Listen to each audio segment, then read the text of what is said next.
Hello, hello, and happy Monday to all of my amazing Capricorns. Yes, let's get right into it. Amazing gods in human form, Capricorns. I am talking to each and every one of you all. Hopefully, you had a great weekend. I know you did because that's the intention you set, right, Capricorns? Of course. Let's get into your reading.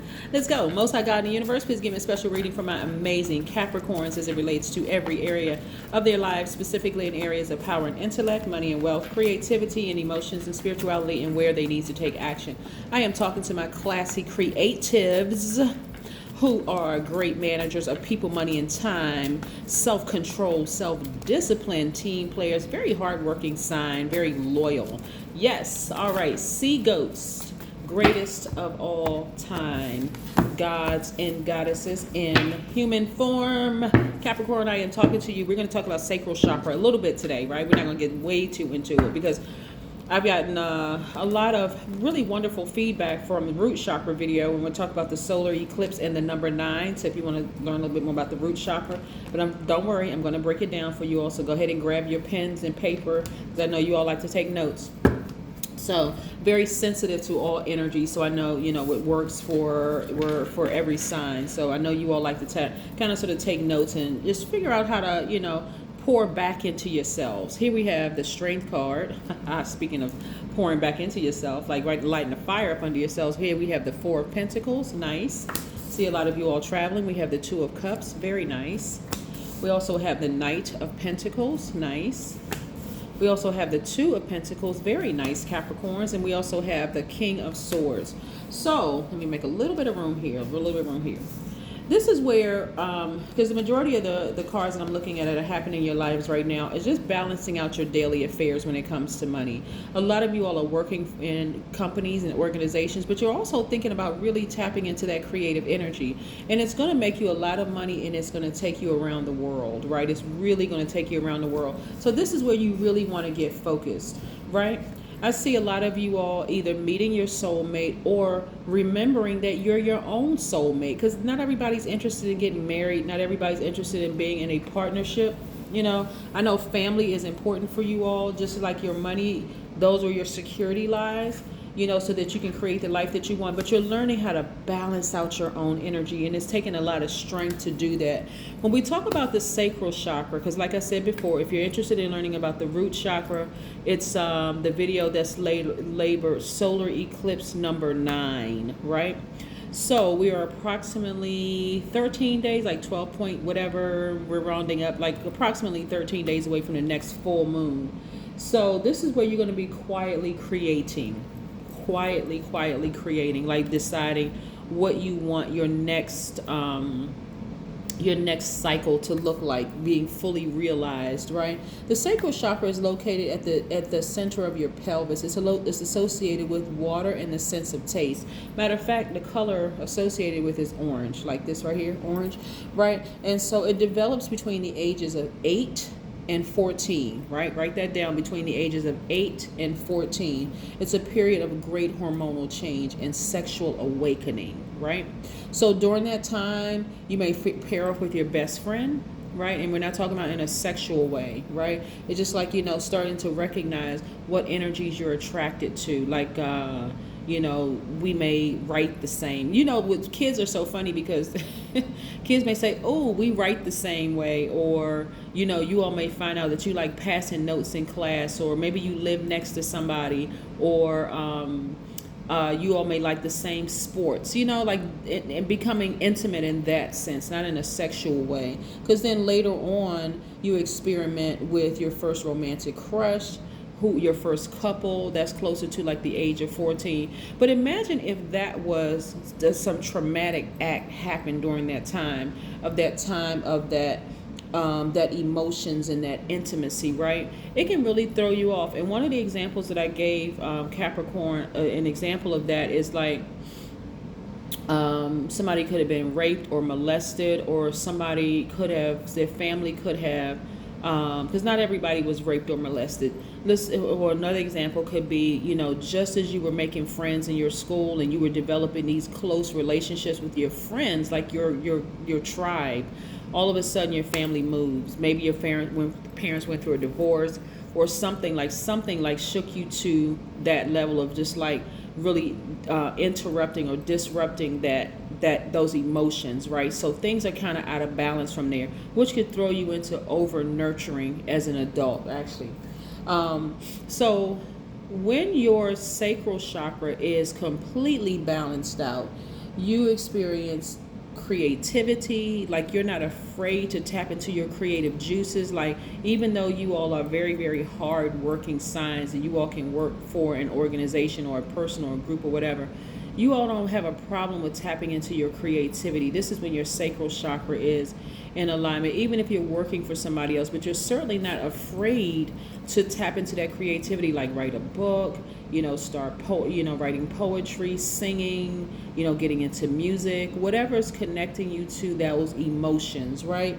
And those are just to name a few. But when it's balanced out, when you're sacral chakra, I'm going to pick up this right here, when you're in complete harmony with yourselves, you have a wide range of emotion. You are okay with your sexuality, whatever it is. Like, you're not looking outside of yourself to feel complete with who you are, right? You all do things that please you. And we're not talking about in a selfish way. This is more of like a self-care way. You are in complete harmony with yourself. So these are both of your hands, right? So when you are completely satisfied with who you are, a lot of times people are like, oh, I got to change because that's why I'm not meeting anybody. And then you change for this person and that doesn't work out. And you change for that person, it doesn't work out. And then you change for this person, that doesn't work out. How about this? Sitting down and writing out what exactly you want in a person. If you're interested in finding your soulmate, like being very clear, because you need to write it down. You need to see it. I want the person to be on my same frequency. I want them to be black, skin color, black, brown, white, whatever. Write it down. I want somebody who is close to their family or not close to their family, has like, somebody who is open to receiving therapy if they have some unresolved issues themselves, somebody who is open to growing. Like, those are just some of the things. Some people who are, you know what I'm saying? Like, whatever it is you want, stop changing that. Stop trying to go with their flow and start going with God's flow. You see what I'm saying? Like, the flow of water, like their emotions. Our bodies are made up of almost like, I think, want to say 90 something percent water, right? And so water represents creativity and emotions and also intimacy. And so that's what you really, really want to become more intimate with yourselves, right? And so that way, when you meet people, you are completely open and honest with them. Completely open and honest with them. Years ago, when I would sit down and meet people, just getting to know people better, I was already just very clear about what I would accept and what I wouldn't accept. And so I'm not going to waste that person's time, and I certainly don't want them to waste my time. And so sometimes people look at you on the outside and think, oh, this person is perfect for me. I really like what they stand for, because maybe they met you at some kind of a conference or something like that. But then when you sit down and talk to them, you recognize and you start asking questions, because that's key. Start asking questions. Because don't you want to know why that person is attracted to you beyond just the physical? Like, don't you want to know? You don't want to waste 10, 15, 20 years with the person, right? Like, this is where you're balancing out your emotions, because when your sacral chakra is underactive, you all have sexual rigidity. Not just you all, that's everybody. So sexual rigidity, you could be resistant to change. You could be feeling dehydrated because you're nurturing other people's, you could be nurturing other people's drama, right? And so to a point where you can be turning cold. Remember, you all kick off the winter season, right? So you all don't want people who are overly anything, because it can cause you to seem like you're overly serious, melancholy, suspicious of everything, very critical of everything, in your life. Or you could experience sexual promiscuity. That could be overactive sacral chakra. You could feel codependent. Like, I just cannot leave this person. Like, if I leave this person, they're going to die. Like, you're their God, right?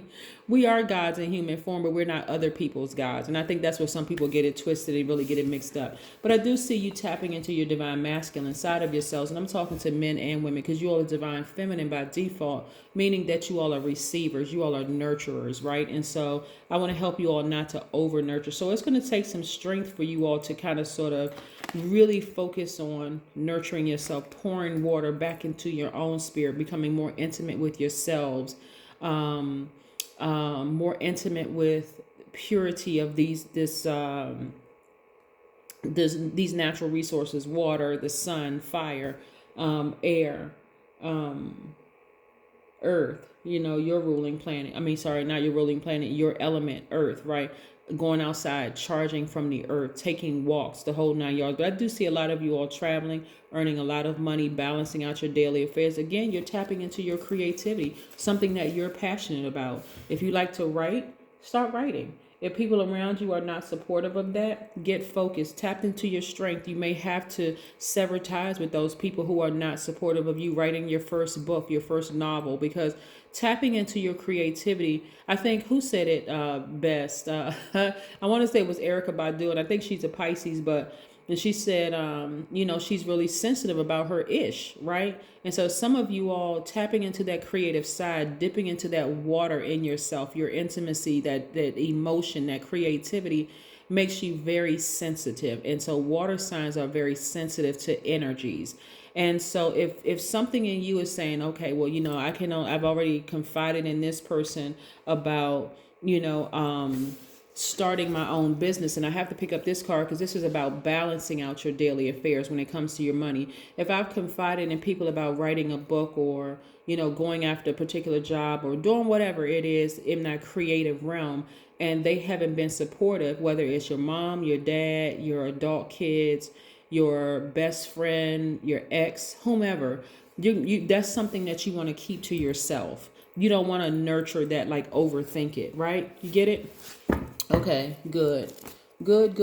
Because again, the positive qualities of a sacral chakra is joy. That's another one. Like I said, feeling fertile. Like, you know what? And I'm talking to men too. We know you don't have a womb, man, but what I'm talking to, like, fertile in terms of like your ideas, like giving birth to things that you're passionate about, that kind of fertility, right? So again, just remember, if your sacral chakra was thrown out of balance between the ages of 8 and 14, that's could be part of the reason why you over nurture relationships now, right? But those days are gone, because you're going to tap into your divine masculine side. Yeah. So remember, what's important to you all is, like, let's say, for instance, you all had your parents divorced or something. And so you're a person that needs that stability, because again, earth signs really need that grounding.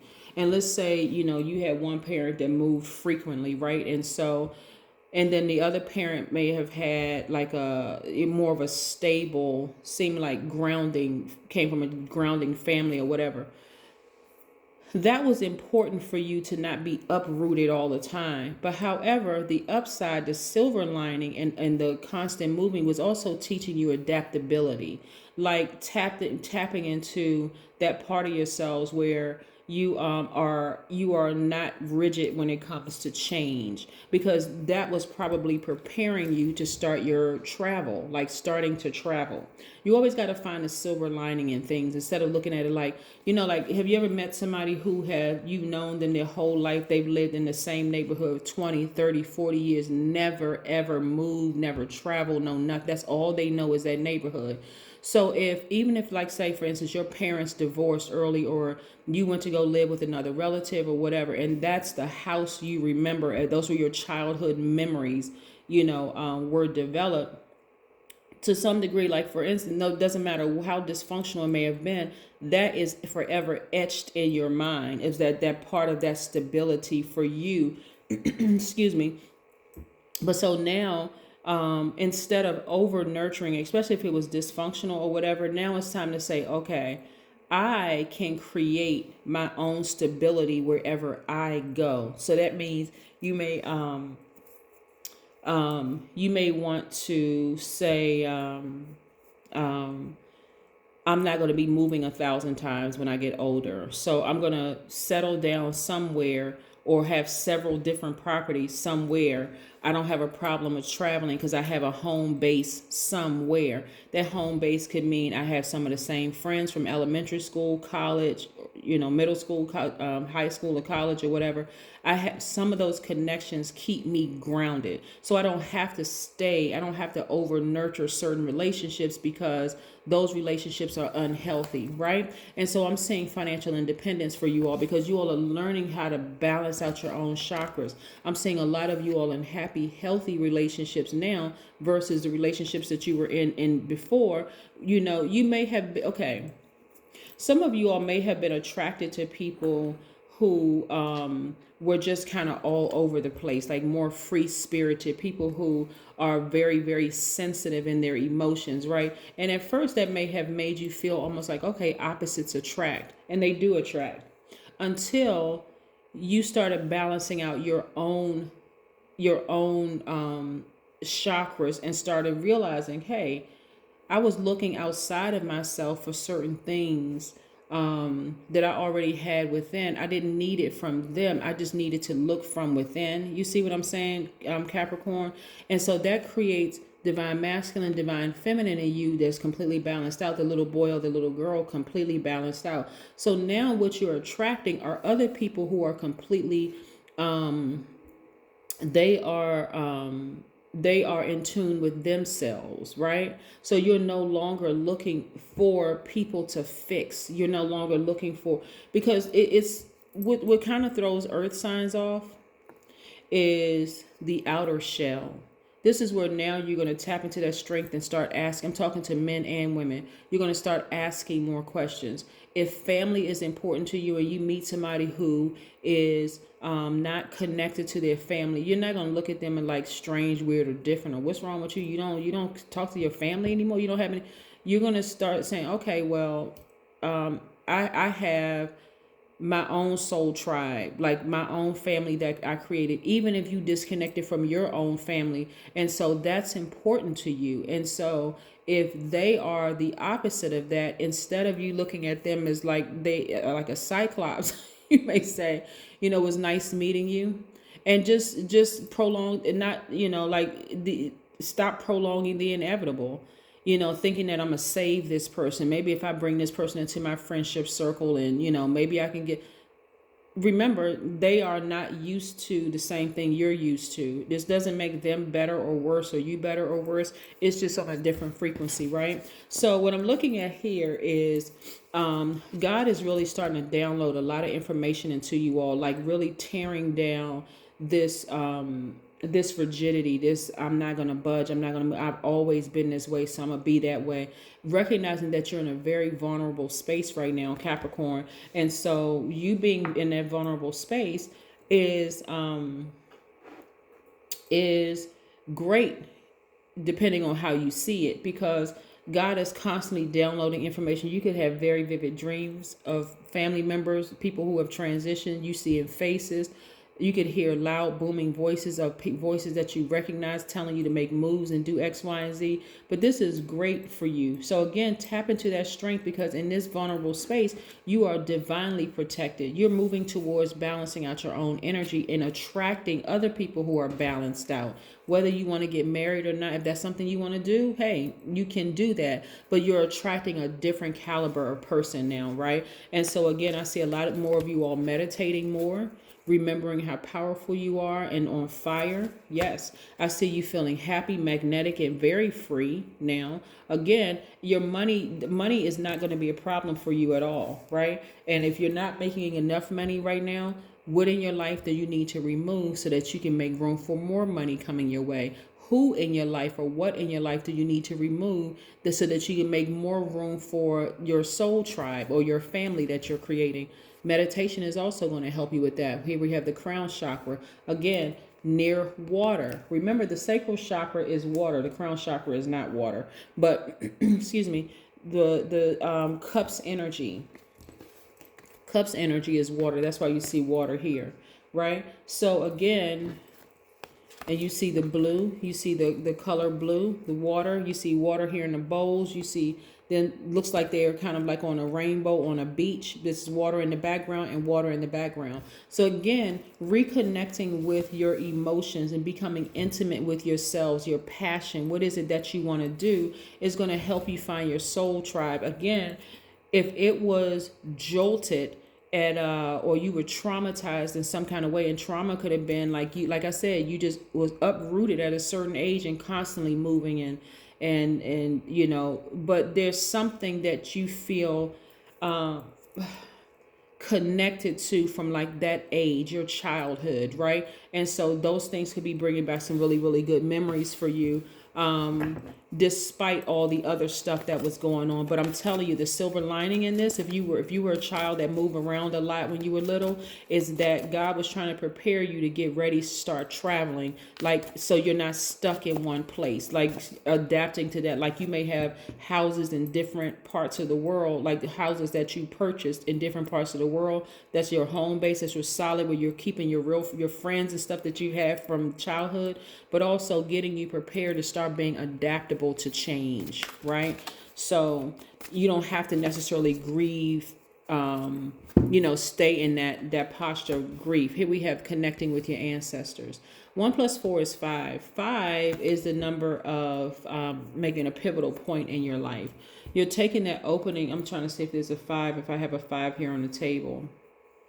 I don't see a 5, but when you look at the number 5 and you look at the open part of the lower part of the number 5, facing to the left, that opening is like, what information are you taking from the past? Like, what did you grow from the past? And then you're taking what's going to work, and then that top part of the 5 pointing to the future. Again, what are you taking from your past? Like, what golden nuggets are you taking from your past, your experiences, things that just make you feel rooted and grounded and put a smile on your face? And how are you going to use that moving forward, right? Again, connecting with your ancestors. That is what I have for you, Capricorns. Have a fantastic day. My apologies for the extended videos, but a lot of people have been asking about chakras. So, I like to teach numbers. And like I said, the number 13, real quick, number 13, the number 13 is about transformation and empowering yourselves, really starting to think outside of the box. Like, really, just like I said, I see a lot of you all traveling, and I was actually talking about 13 without saying 13 as while I was reading your cards as well. But again, my apologies for extending this reading to you all. I just want to make sure, because a lot of people have been DMing me, emailing me, texting me saying, please, can you teach on chakras? I need to know how to get my chakras in alignment. And so it's important to know when it's developed and how it can affect you and how to just really balance it back out, right? Yes. So one technique is hip opening yoga poses. Massages are good. Juice fasts are good. But again, this is a general reading. Please take what resonates with you. If you're interested in a personal reading, my information is down below. Bye.